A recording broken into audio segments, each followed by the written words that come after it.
Yeah,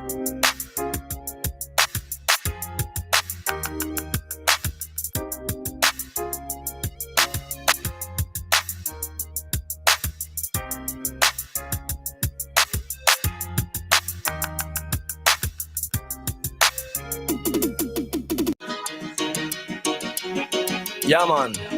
It's at the dawn of a brand new beginning. For the community, it's a bright horizon. Hey, it is community focus, community focus. Yes, it's for you, me. Yes, it's for us. Just tune in, tell a friend, and join us to discuss topics that affect us, whether personal or political, local or international. It is a platform for us to build from, so the community can grow to be strong. To the host, Raymond Dugue, Michael Duncan, two of our honorary humanitarian. It's real and it not bogus. Stand against those who stand against us. When situation rough and get tedious, get tedious, get tedious. Community focus, community focus. Community, yo, we have to adjust. Community focus, community focus. Ask the Almighty, Him will guide us. Community focus, community focus. Live up.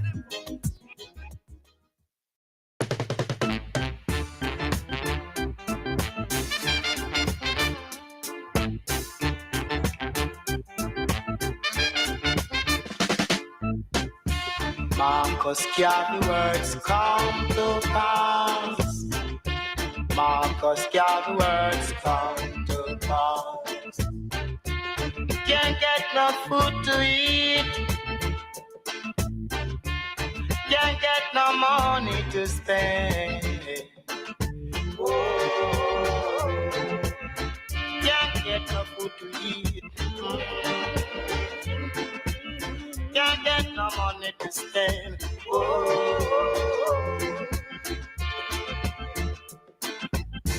come, little one, oh, let me do what I can for you.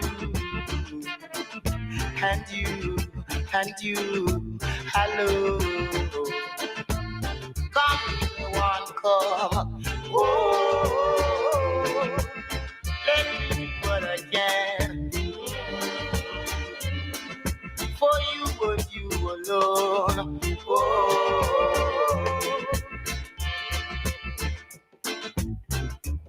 you know the right hand do it now. Shall be spanked with many stripes. Weeping and wailing and mourning. Yes, brothers and sisters, greetings, brothers and sisters. A very good evening to each and every one of you. This is the Community Focus Radio program brought to you by UNIA Rock Media. Brothers and sisters, we're here for one purpose, one sole purpose. That's the establishment of a grand hierarchy, the establishment where we can practice one God, meaning that, brothers and sisters, it's only one God. We have to live, worship, organize under one God. And if we exercise that and practice that, then we will see one aim. And when we see one aim, the direction becomes clearer for what we are supposed to do, how we're supposed to do it, and when we're supposed to do it. And after we're able to see the aim, then, brothers and sisters, I guarantee you, it must lead us to one destiny. That's what we're looking for, brothers and sisters.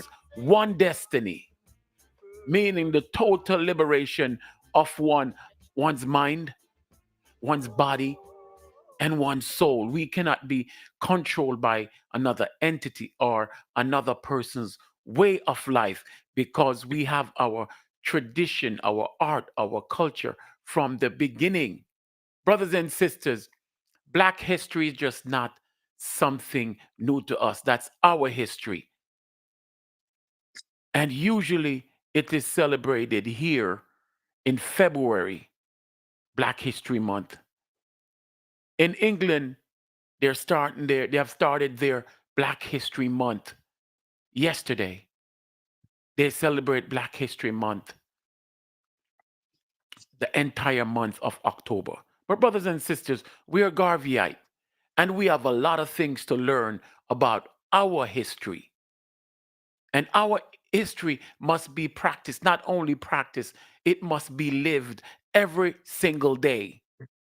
And since no one is going to give you your history and tell you your history, promote your history every day, we must do it. And therefore, we in the UNIA, we will make it our job to promote the UNIA and Black history, African history every single day to the world. So, brothers and sisters, welcome, welcome, welcome. Good evening. Tonight, we will be discussing reparation and a little part about our Black history. Reparation, what does reparation mean? How much is actually owed to us? And are we going to ever get it? We have been waiting for it for a long, long time. 40 acres and a mule. I will still like to get my 40 acres and my mule. Brother Duge, good evening. And how are you, my dear brother? Greetings, President General. I'm trying to hold back the laughter that you're still waiting for your 40 acres or your mule. Well, President General, I don't want to be an harbinger of bad news, but you're going to be waiting a very long time if you expect anything from these people. Anyway, welcome to the Community Focused Radio Show. Brother, you think they're lying to us? You think they're never going to give us the mule or even the mule? Do you think I'm waiting in vain? The answer you've asked me, do I think they're lying? No, I don't think they're lying. I know they're lying. I know absolutely nothing is ever going to come out of it. But before we get into that, President General, today is Monday, October 2nd, 2023. The month of October started yesterday, as you've already pointed out, in the United Kingdom, in England, and the British Isles. They celebrate Black History for the month of October. Anyway, October 1 is a big day for all of us Africans. Number one, in 1960, Nigeria, President General, you know how I feel about the Super Eagles. I'm a red, black, and green guy. You know that. I'm a black and red guy. You know that.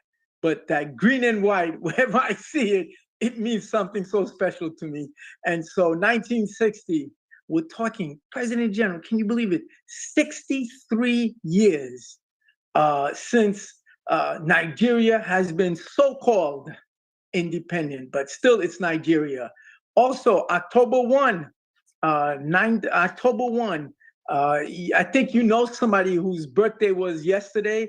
I think he's running for president of the Republic of Liberia. Yes. We're talking about the Honorable, the President George Manawer.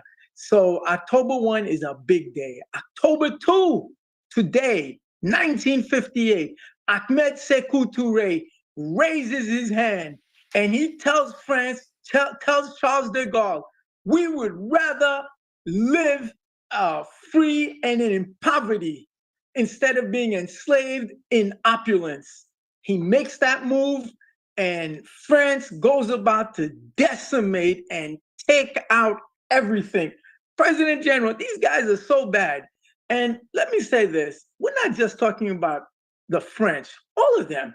But since France was the slave owners, colonial master, imperialist, and genocider in Guinea, they took everything out. I mean, even things that were hammered, screwed in, they pulled it out, destroyed all the telephone poles, destroyed all of the laboratories, destroyed all of the schools, even the churches. I mean, with white Jesus, they tore that down. So, Ahmed Sékou Touré is one of our heroes, one of our Garveyites, where he stands strong and he says, no, it's time to go. Thanks, but no thanks.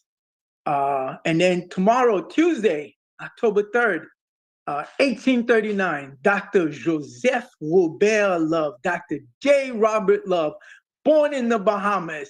He's going to be absolutely instrumental and critical to the UNIA because he takes young Marcus Garvey under his wings And whenever you hear Mr. Garvey cite the black skin is not a badge of shame, but rather a glorious symbol of national greatness, that goes no further than Dr. J. Robert Love. Of course. Martin Delany did say Africa for the Africans. True. Dr. J. Robert Love added for those at home and those abroad. So when you read Mr. Garvey, that's Dr. J. Robert Love. So this is a big month.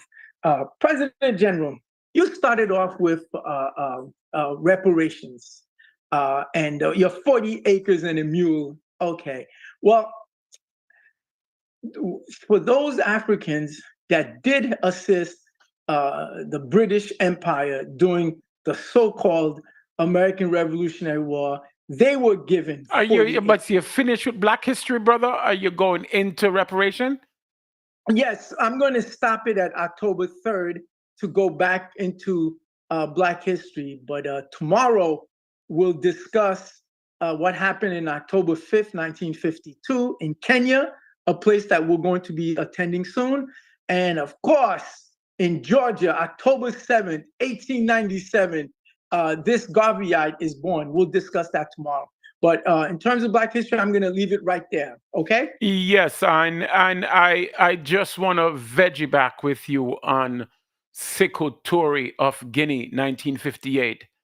An honorable man, an honorable brother, a brother for the people, because when our dear brother Kwame Nkrumah was betrayed in Ghana, Sékou Touré brought him into Guinea for him to be co-presidents with him. Yes, sir.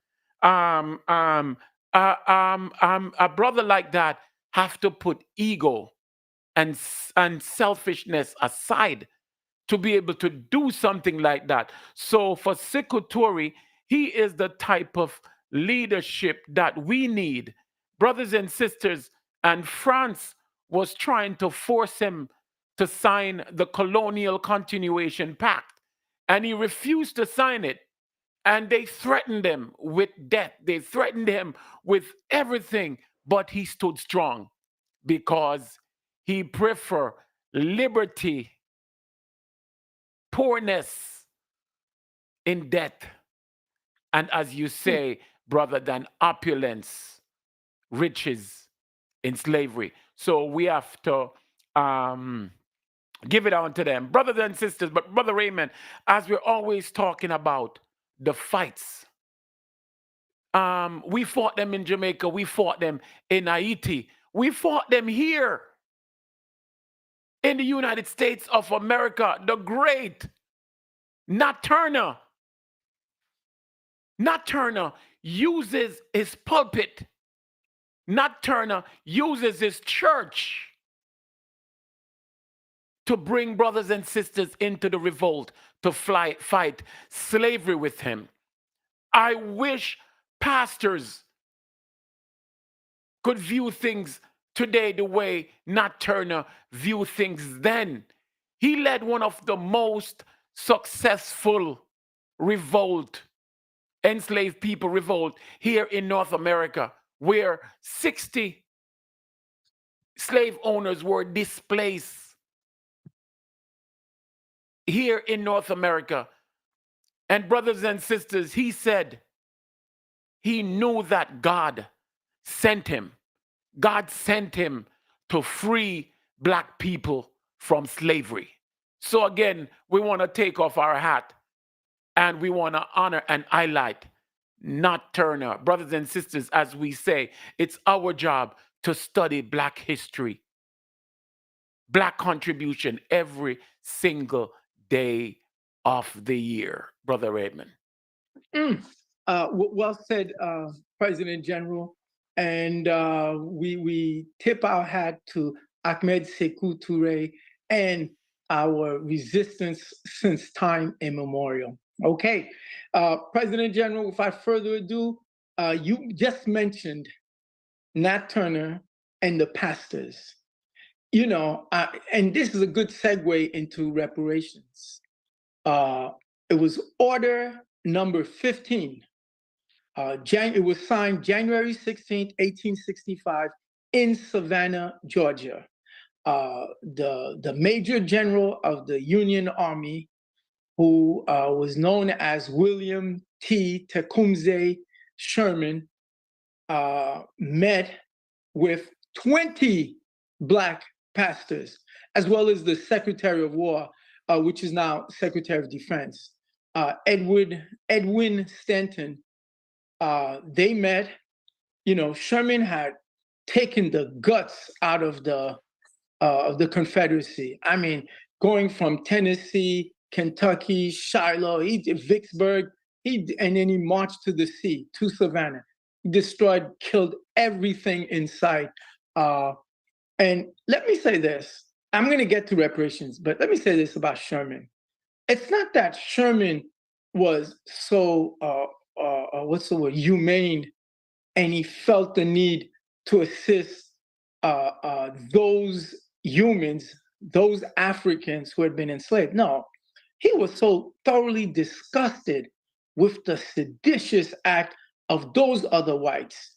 And he went about real business. He was a legitimate white nationalist, and he wanted to go out after these other whites who was making his life miserable, their lives miserable.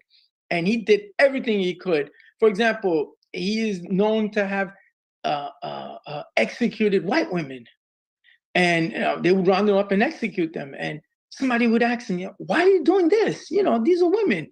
And he would say, they give birth to these bad guys that are causing trouble for us. Why do you burn down their church? Why do you burn down the churches? And he said, because they pray to a false god.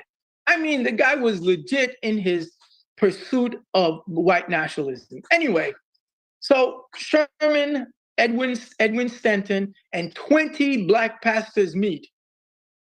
And get this, President General, they asked, Stanton and Sherman asked the 20 Black pastors, now that this war is about to end, what do Black people, Negroes, what do you guys want? We only want two things. We want freedom and we want land. And then they go by and say, look, we don't want to be with you guys. You do what you need to do. Just stay away from us. Sherman and Stanton are like blown away. Really? That's what you guys want? Just leave us alone. At the time, Martin Delany was not involved, and he should have been, because for obvious reasons, they weren't going to let him be involved. But the concept of repatriation back to Africa would have been on the table if Delany's there. But anyway, the 20 pastors say, we want to defend and protect ourselves. We want to grow our own land, grow our own food, and we want nothing to do with you guys. Sherman and Stanton say, okay, that's what you guys want. So they come up with the plan from Charleston, and I'm going to share the geography, starting from Charleston, South Carolina, all the way through Beaufort, South Carolina, Hilton Head, South Carolina, Savannah, Georgia, Tybee Island, into Florida, into Jacksonville. At the southern tip of Jacksonville is the St. Johns River in Florida. So from Charleston, South Carolina, all the way up to that area, the end of the southern part, the end of Jacksonville, all of that is going to be land for Black people and formerly enslaved, free Black people. And they're going to have that area, we're talking about that land space, and then the width will be from the Atlantic Ocean to 30 miles inland. That's a big chunk.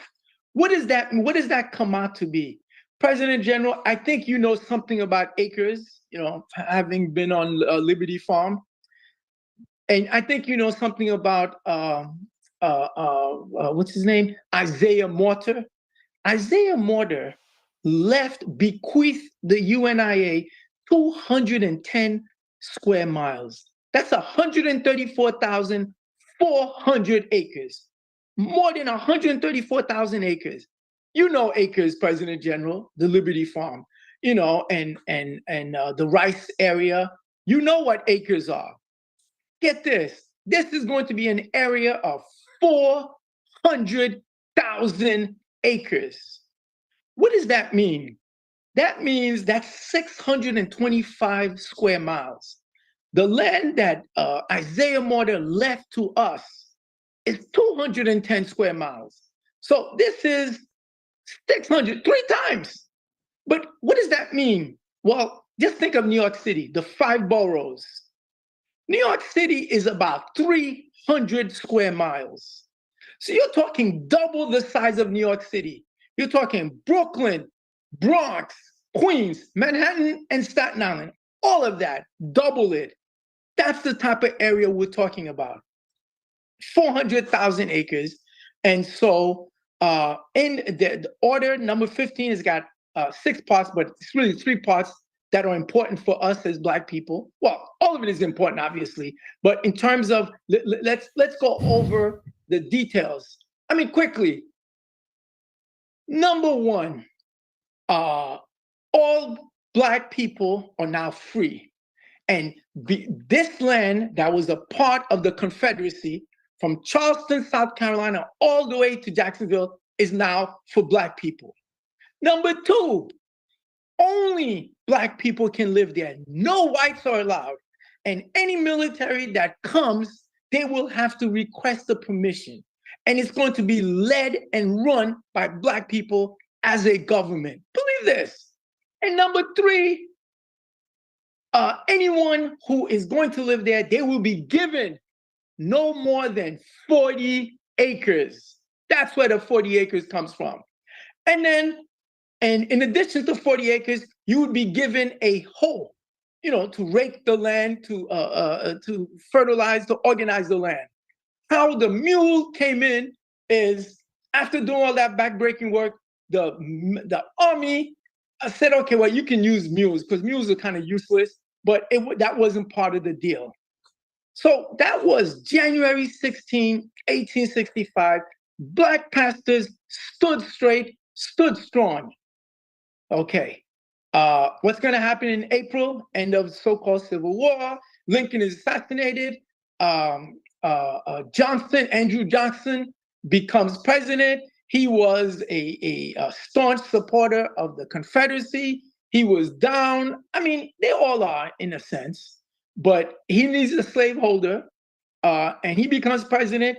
And by October 1865, they take away all of that land, everything. Black people are forced to leave, and then they're going to give it back. They're going to give those lands, the 400,000 acres, they're going to give it back to the same people that caused the Civil War, the planters, the Confederacy. So meaning all of that was for nothing. But anyway, getting back to the reparations, sir. So that's the history behind it. So Sherman and Stanton come up with this. Lincoln agrees to it, and it becomes law, January 16, 1865. So for those of us who are familiar with the South, we're talking Charleston, South Carolina, Beaufort, Hilton Head. These are prime areas. Going Savannah, Georgia, and into Jacksonville, all of that. We were promised. They even started it. And then the thing is, President General, what blew Sherman and Stanton away is when they asked the Black pastors, there were 20 of them. Of the 20, 10 had been born free. They weren't slaves. 9 had been born slaves. 10 had been born free. 1 was originally a slave, but he bought his freedom. So of those 20 pastors, what they said is, we don't want to be down with you. Just leave us alone. We'll do the protecting, the defending. We will grow our own food. We'll do our own commerce. We will do our own trade. Just don't come and invade and occupy us. The best thing you could do is leave us alone. So President General, now getting back to reparations, if those Black pastors saw the need and saw it correct, that, ultimately we need back home, we need land. land that we own and control. That's got to be in Africa.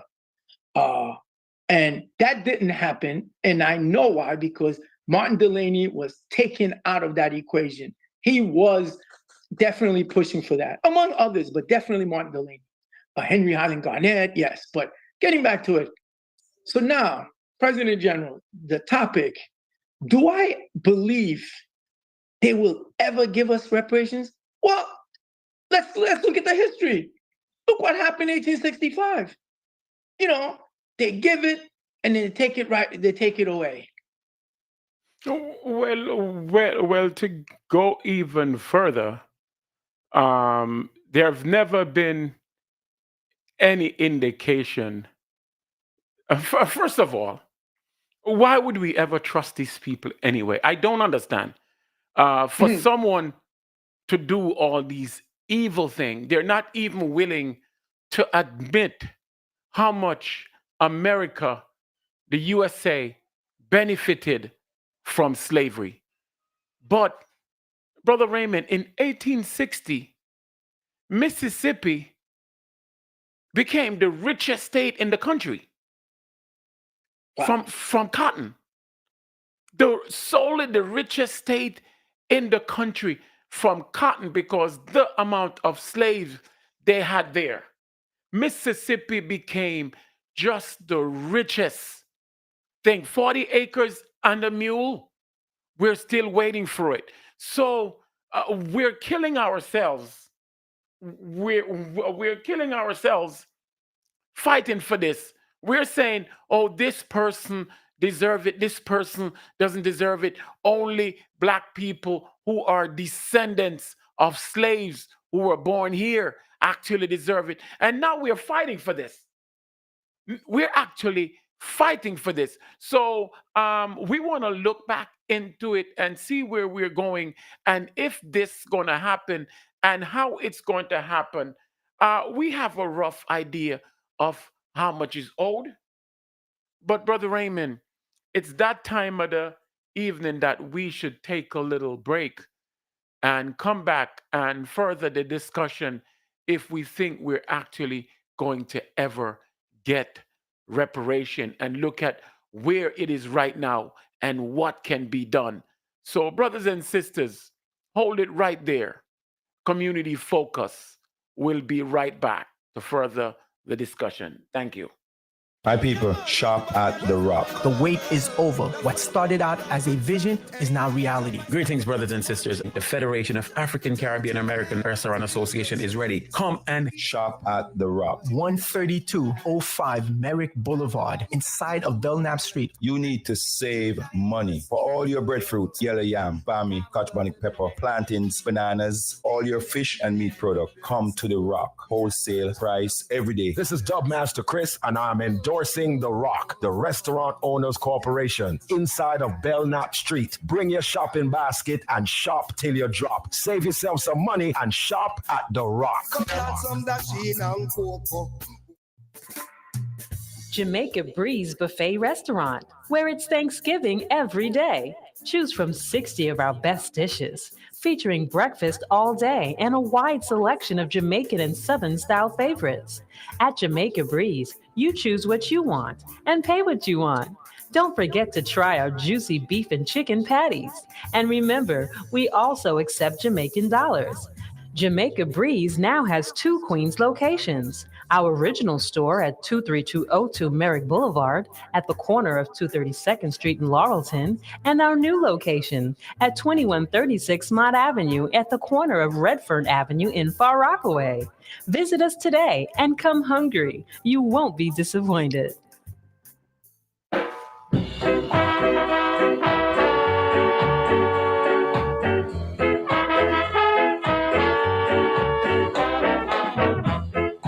To go back home. This couldn't be my home. It must be somewhere else, or I would kill myself. Cause I can't get no clothes to wear, can't get no food to eat, I can't get a job to get bread. That's why I've got to go back home.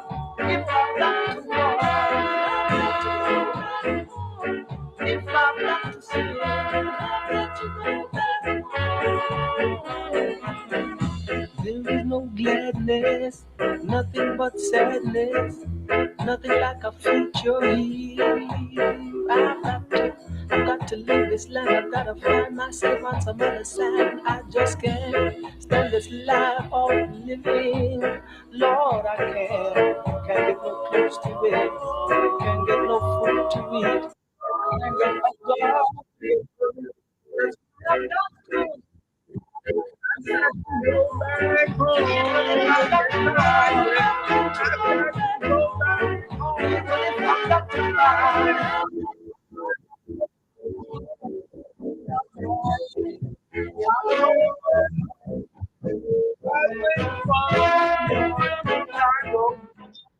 Direct flight. And when I get to Kenya, I'm going to go to Yes, yes. National Greetings, Park. brothers and sisters. We'll come back again. Yes, we got to go back home. The song says we have to go back home. We must always go back home, brothers and sisters. That's why. Yes, Prezi, we're having a little double talk here. Hello. Yes, yes, we have to go back home, brothers and sisters. In less than 3 weeks, we will be heading to Kenya. Wow, it's the Garden of Eden. Then we're heading to Ethiopia. First, Addis. Gonna visit Addis. We're gonna visit our Rasta brethren in Shashamani. We wanna visit where the Battle of Adwa took place. And of course, we have to see the history of Aksum. Brothers and sisters, this is a part of Black history. We as Africans, every African must make that trip, make that voyage to the motherland to see for yourself, to take back that spirit that you represent. But most of you who cannot make that trip coming up in 3 weeks, less than 3 weeks, we have another one for you coming up February, where we leave on February 16th. If you're interested in traveling with us, please reach out to Brother Raymond at 718-570-7350. 2 weeks in Africa, 2 countries, but those 2 countries will turn into 4 countries, because while we're in Ghana, we will do a day trip to Togo. And while we're in Liberia, we will do a trip to Guinea, as we're talking about Guinea today. Sekotori, we will visit that land. Brother Raymond, are you ready for the trips? Oh man, you kidding? Not only ready, but I believe that Sister Antoinette sent out or is sending out the itinerary for Kenya. President General, I know we're going to get back to reparations, but let me ask you a question. You had a choice to either go to Lalibela, one of the 8 wonders of the modern world, or Shashamani to bond and break bread with the Rastafari. Why did you choose Shashamani and reschedule Lalibela for another year? Please answer Well, that. the first reason is that we're going back home many, many times. And first, we realize that we can't cover everything.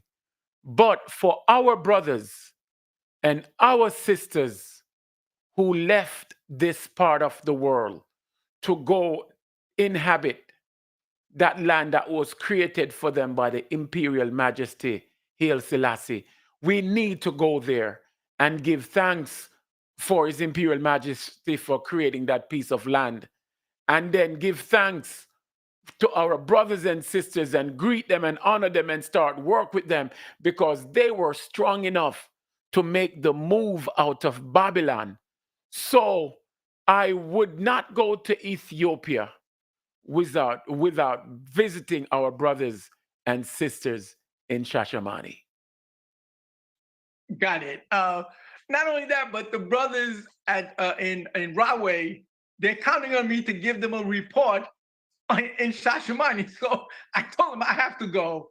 Oh, by the way, President General, I will be visiting East Jersey State on Thursday.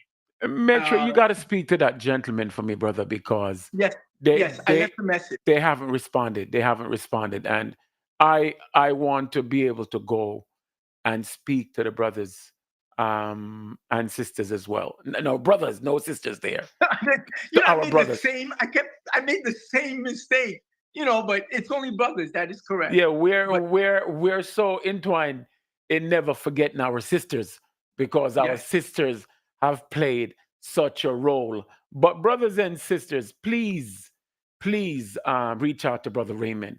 Brothers and sisters, this platform, we want to remind you, make sure you like it. Make sure you tell your families and friends about it. This is the platform that we're hoping within a year or so, we will have tens of thousands of listeners throughout the world. This is where we're going to practice Black history every day, where we're going to teach Black history every day on this platform. So, brothers and sisters, if you're on right now, make sure you come on every single night. Make sure you like it. Make sure you send the information to your friends and your family, the link for them to tune on. We're still working on a few things. We want to get things straight wherein you will be able to call in, where we can talk, where you will have an opportunity to talk to us. But each and every one of us, we have a role here. And please accept that responsibility to do your role in promoting this platform. As I always say, we can't do everything, but we can do something. Do what you can do to make your lot bigger and stronger. Yes, Brother Sir Raymond, we want to switch back to reparation because that's such an important topic. And we could look at what's that reparation in 5 forms: restitution, brothers and sisters, compensation, rehabilitation, satisfaction, and guarantee that this is not going to happen again. Brother Raymond, right now in Congress, um, in 1989, John Conyers put forward a bill called HR 40. that's right. And I guess the bill HR 40 comes from 40 acres and a mule. It's Keep going. yes, and that is, but it's good for our brothers and sisters in Congress to even try to get this to move by, and to make sure things can happen for us.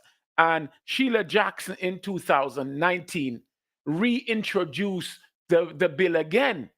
They are confident it will pass in the House of Representative Congress because the majority of Democrats are actually more. It is said that 60% of Democrats support this bill, HR 40. But, Brother Raymond, forget about the 60%. You're telling me 40% of Democrats do not support this bill. And you're telling me we vote for them upward of 93%.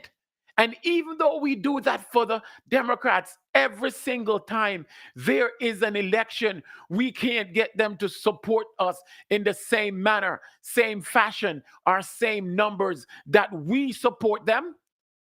74% of the Republicans don't support this.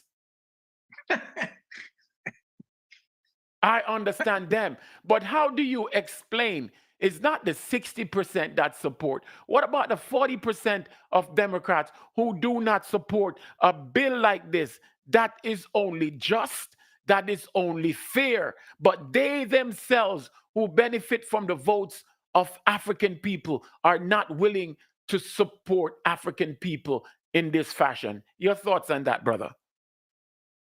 Well, hold on. Let's dial it back a bit. There are 435 members, right? And right now in Congress, I think there's 228 Republicans and 207 Democrats. No, it's just a little bit closer than that. Let's do some math. okay, call it 210 and 215. 232, okay, yeah. Okay, let's say it's 218 to 207, but it's a little bit closer than that. But I want to use those numbers. Okay, watch this. And let's say Democrats are 200 for the sake of argument. And let's just say Republicans are 200. Round numbers. Yeah. You're telling me 40% of the Democrats. So that's, 10% is 20, right? 20% is 40. So you're talking 80 Democrats do not support this HR 40. Yes. And then for the Republicans, let's say 210 times 0.74, you're talking 155. 155 plus 80, that's 235. What's my point? And for the sake of argument, I'm going to believe all the Democrats who do not support HR 40. These are whites, Caucasians. And then the Republicans, well, there are very few Black Republican HR members anyway, if there are any. So they're going to be all white. So that means you're talking roughly 235 whites of the 435. So we're talking about 55% of the duly elected representatives of the House of Representatives do not support any sort of reparations, whether it be restitution and so forth. Oh, what's my point? More than half of the country, more than half of the House of Representatives, and let's assume it reflects the country, that means more than half of the country do not.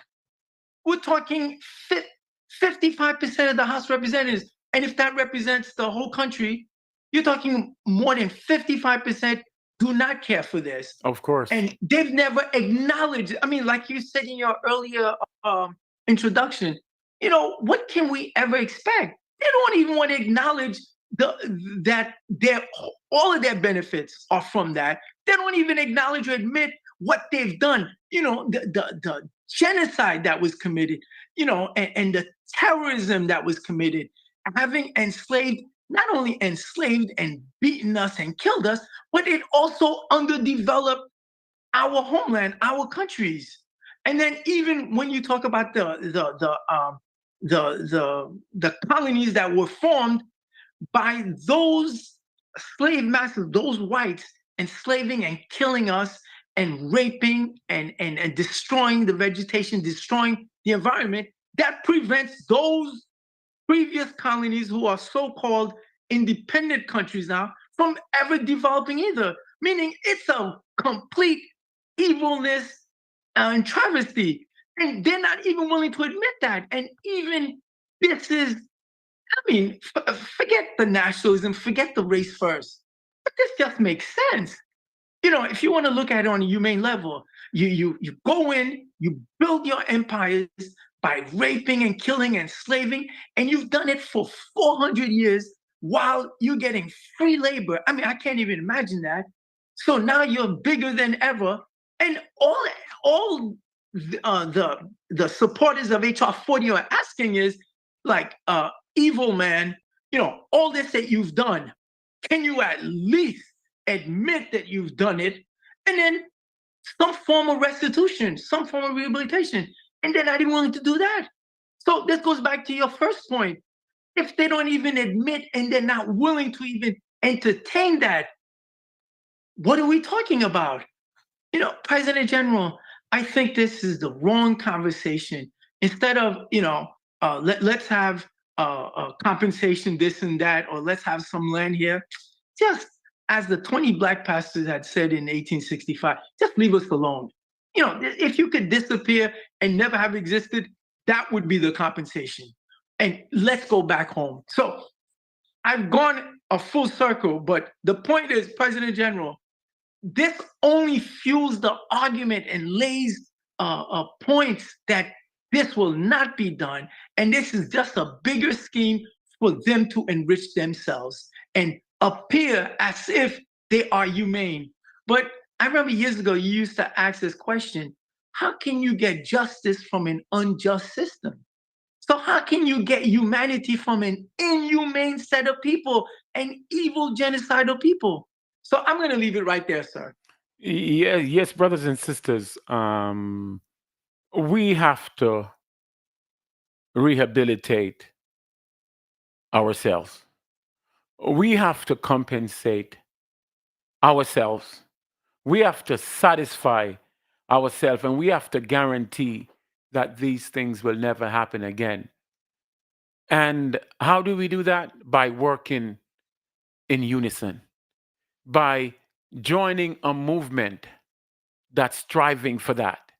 If you're not yet a member of this movement, the UNIA, started by Mr. Garvey over 100 years ago, brothers and sisters, it's now time.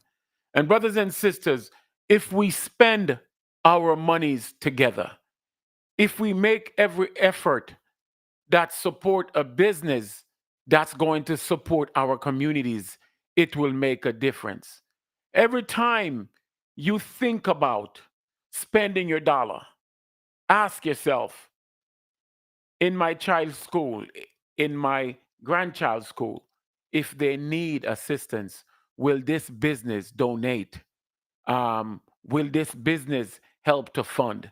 And if the answer is no, brothers and sisters, find a business, another business that will to support.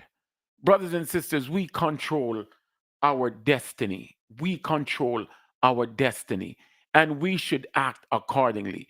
We are making everyone else rich except ourselves. Brothers and sisters, the time is now to make that difference. That's why we are speaking with you. What man have done, man can do. And we're saying that we build these empires before we can build them again. Brothers and sisters, their modern days improvements are just replicas of a grander civilization that we realized thousands of years ago. Brothers and sisters, before they could understand the stars, we break it down to regular Minuteman calculus. Brothers and sisters, the time is now. We're happy that you join us, but it's not just joining and listening, it's how we can work together to make the difference. Brothers and sisters, economics is the order of the day. Be careful who you spend your important dollars with, Brother Duguay. President General, okay, that was excellent. The 5 points you brought out. Let's go over them, and I'm going to show you why Mr. Garvey is the greatest among men and gods. I'm going to start with the last one. To guarantee our protection, our defense, to make sure it never happens.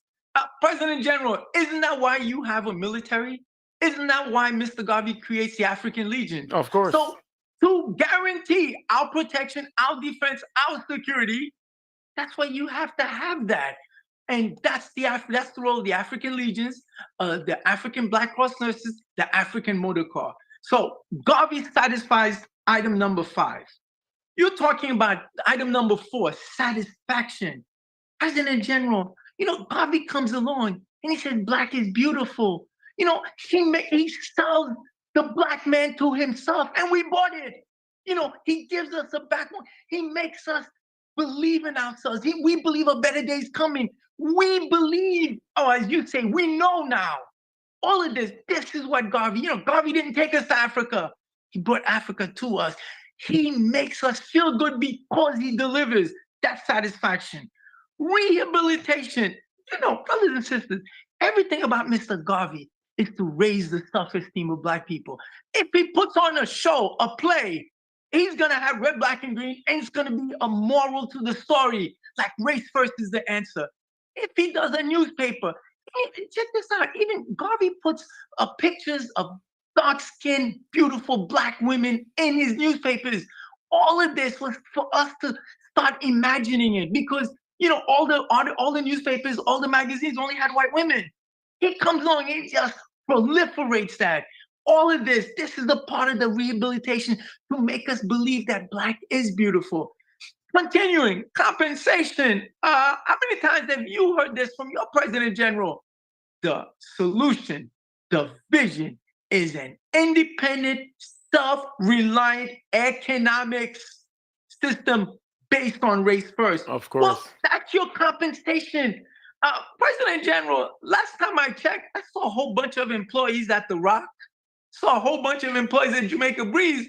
I mean, they're getting compensated, so we must be able to spread the monies around, to spread it in the local economy. So you want compensation, do it yourself, man. And that's what those 20 Black pastors said to Sherman and to Stanton. We'll do it ourselves. We're gonna create for ourselves. We'll build it. Just leave us alone. And then restitution.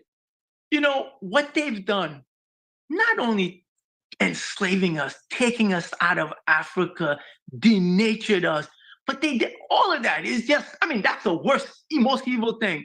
But in addition to that, we've been disconnected from motherland, disconnected from mother culture, disconnected from mother tongue. By the way, October is the month of Creole, the month of indigenous languages, and October 28th is a big day. But getting back to it, restitution, brothers and sisters, you know, all of these 5 points that your President General brings out, that's UNIA, that's Garvey, all of this. And this is why we respect and revere Mr. Garvey. I mean, you think about it, everything he's thought of. So, President General, is there nothing that your hero, Marcus Mosiah Garvey, has not done, did not think of, and did not accomplish as it relates to Black people? Please answer. Well, that's why we know Mr. Garvey was sent by our ancestors and God Himself. And we have to continue following the Black prints that were set for us. As I said, and I always say that when an unjust system commits an unjust crime against you, you cannot go to the unjust system / court to get a just decision. It just doesn't happen. It just doesn't work. Brothers and sisters, we're going to need each other. Your children are going to need us. We do not live in a vacuum. We must create this for a better tomorrow. Each and every one of us, we have that role to play, and the world is relying on us. The world is dependent on us. As I said again on this platform, we're going to create a Black History program on this platform where our children will constantly have access and information as it relates to Black history and how we can promote ourselves, brothers and sisters. Because if we know from whence we came, if we know from the greatness that we have given to the world, math and science we have given to the world, if we know, then we will act different. If we know, we will behave different. If we know, we will lead different. Brothers and sisters, you have to realize that God and our ancestors has not given anyone anything that they haven't given to us. That's why Mr. Garvey quote says, God and nature first made us what we are. You know that, brothers and sisters? God and nature make us what we are. But then, out of our own creative genius, we make ourselves what we want to be. Follow always that great law. Let God and the sky be our limit, and eternity our measurement. There's nothing that we can conceive that we cannot do. Brothers and sisters, nothing we can conceive that we cannot do. But don't just believe it. Know it. And why you must know it? Because with confidence, we have won. Even before the race has begun. Yes. Without confidence, You are twice defeated in the race of life. I guess we read the same books, right, President General? Yes, we live by the same books. Anyway, okay, a couple of things I have to say, but before I say, let's go back to reparations in the sense that, I know nothing's going to happen out of this. I already know it's a bluff. However, we will not oppose Africans who want to pursue that line. Of course. However, there is a caveat. Now, any African who wants to pursue it, we will not oppose, and we will even join in. Why not help them out? Because we know nothing's going to work. I think we should better serve ourselves by utilizing our economic strength that we have that we don't realize. But there is a caveat. Now, if a so-called Black organization is going to come out with restrictions that only people whose 4 grandparents were enslaved in North America only entitled to reparations, no, that's nonsense. You're looking for, I think President General mentioned it early on in the program, we're fighting over nonsense. These are people that really don't want to, you're talking about slavery was everywhere in these colonies, everywhere. Just to give you an idea of the numbers, in 1791, when those Africans in IET that would later be called IET started their action, there were 500,000 enslaved Africans in Saint-Domingue in IET. At the same time, the US had 700,000 just in those 13 colonies. You just think about the size of IET compared to those 13 colonies. And IET had 500,000, 500,000. And in those 13 colonies, 700,000. 700,000 is more, but look at the land space. So there were a lot of enslaved Africans. So to anyone to come out and say, well, we're only going to discuss it with those individuals whose 4, not 1, 2, 3, or 4 grandparents were enslaved. No, come on, you're doing the master's bidding here. Yes. So as for reparations, we will not oppose. I know there's the organizations that have so-called organized among 19 countries, and they've been to the so-called United Nations, whatever. If they believe that's going to work, we will certainly not rain on anybody's parade. But I know 2 things. Number one, the same effort we're doing to pursue this, we could build our own industries. Look at The Rock. It was just 200 of us who invested. And, just think about it. Southeast Queens has 500,000 Africans. So imagine if we just change our attitude tonight. Get this, President General, as we change our attitude, we won't even need their so-called reparations. In 2017, Africans in North America, in the United States of America, we spent $1.3 trillion. That was 2017. It's more now. So, obviously, the funding is there, but it's functional for the other side to always make sure we never spend it with ourselves. And that's where UNIA comes in with the indoctrination. So, okay, so I wanted to get that off. President General, your thoughts on that before I go into the very last topic of yesterday's quick meeting. Yeah, well, but I know, and it's amazing how they have always used money to separate us and money to keep us fighting. It's a tactic that have been used ever since they came on the scene to capture us, divide and conquer. So I don't see anything different here. That's why these people are blaming us, making sure that they don't take the blame for slavery because they don't want to pay that reparation monies. But brothers and sisters, if the US, if Holland, if Belgium, if France, all these countries are England are apologizing for slavery, for what they did, and admitting how they benefit, admitting how cruel they were and still are. If they're admitting these things, why are we still blaming Africans for participating in slavery. Why? It's just that you can't believe that your slave master did that all by themselves.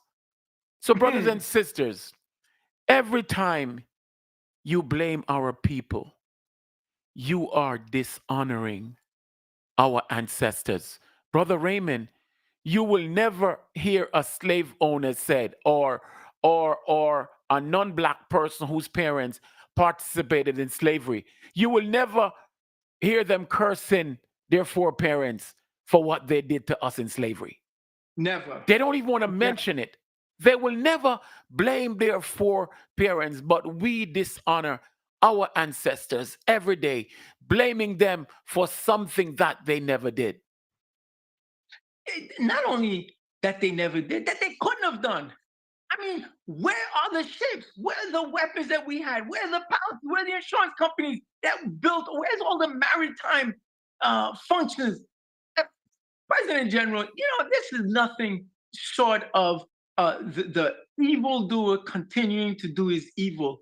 Forget about anything and everything else. The fact that they can proselytize this and continue doing this, and some of our people just unknowingly unknowingly aid and abet them. But the fact that they can do this shows that these are just outright evil.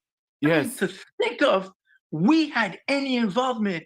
I mean, brothers and sisters, wherever you are, anytime anybody says that, you should refute it. Like, no, that cannot be. I mean, just think about it. What weapons did we have? What ships did we build? What insurance companies? What financial institutions? And just think about the industries that existed because of that. All the shackles, somebody had to make the shackles.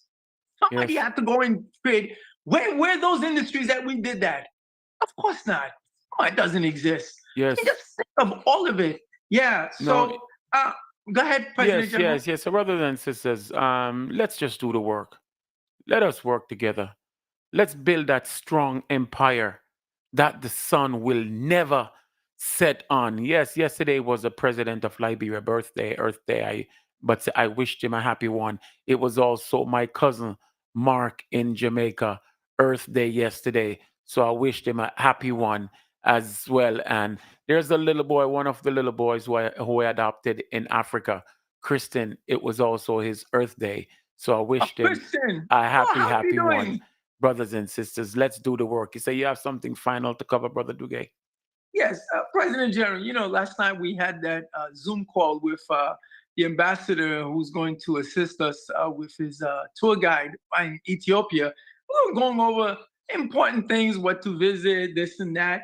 At one point, he says, we're going to visit the statue of the brown condor, John Charles Robinson. He was a black man. He was a pilot, aviator. He went to Ethiopia to go and assist His Imperial Majesty with their Air Force and Air Corps. So as a result, there's a statue of him in Ethiopia, in Addis Ababa. So then, I'm a UNIA guy. You know that, right, President General?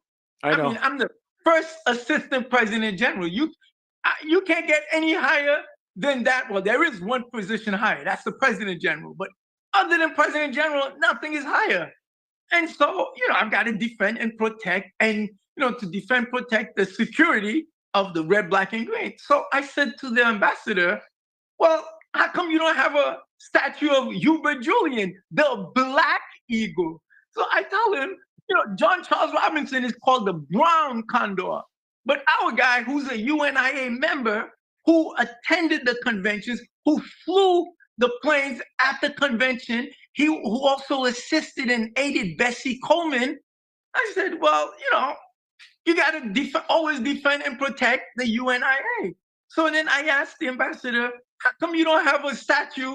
Or how come you don't even discuss Hubert Julian? And, and this is a UNIA member, and he didn't have an answer to that. So, President General, should we excommunicate this ambassador from the UNIA, not defending the UNIA? Please answer. No, we just have to teach him. We just have to teach him, brother. We have a whole lot of teaching to be done. Okay. No, but brothers and sisters, just to imagine what Garvey could do. You got Hubert Julian, who learned to fly in Canada, who's originally from Trinidad. He heard about Garvey and he said, sign me up. He got into New York and he was doing flying shows. He even got together with Bessie Coleman, the young Black woman aviator. I mean, just all of these, and she both attended the UNIA convention in 1922. This is the type of attraction and magic Mr. Garvey had. Everybody Black in those areas, they all wanted to be with UNIA. I mean, that's how big it was. So please join the UNIA. Please shop at The Rock. And then travel to Africa with us. So I'm going to leave it right there, sir. Yes, so finally, thank you, brothers and sisters, for listening tonight. Remember, this is the platform to build our communities, to build our countries, to build our race. This platform here, brothers and sisters, please like it. We are streaming on Facebook. We are streaming on YouTube. We are streaming on our own website, UNIA Rock. That's ROC. Again, UNIAROCMEDIA.com. UNIARockmedia.com. So we're streaming on all those platforms, YouTube, Facebook, and our own website. Brothers and sisters, we're going to continue to build this step by step, day by day. This is the medium from which we will communicate with you. Tomorrow, we will continue our conversations on Black history, because every day is Black history to us. And we are going to promote our way of life, our culture. Our children are not learning it in school, so we have to teach it. So brothers and sisters, continue listening to us, continue to promote, continue to be a part of this. We also want to talk about our investment, the Rock, Liberty Farm, and what we need to do to continue building economically, because without your economics in control, you're not able to do anything. Brother Dugue, please close us out. Okay, today is October 2nd, 2023. Thank you for listening to the community focus show of the UNIA Rock Media. So please repeat after me, all of you beautiful Black and noble race members. Africa. Africa. For the Africans. For the Africans. Those at home. Those at home. And those abroad. And those abroad. One God. One God. One aim. One aim. And one destiny. One destiny. And of course, race first Race all the first. time. Long live UNIA. Long live Africa. Long live Jean-Jacques Dessalines, Carlos A. Cooks, the Honorable Marcus Mosiah Garvey, and your President General, the Honorable Michael R. Duncan. See you tomorrow on the UNIA Rock Media. Have a good night, sir. Good night. The Community Focus Show is brought to you by Jamaica Breeze.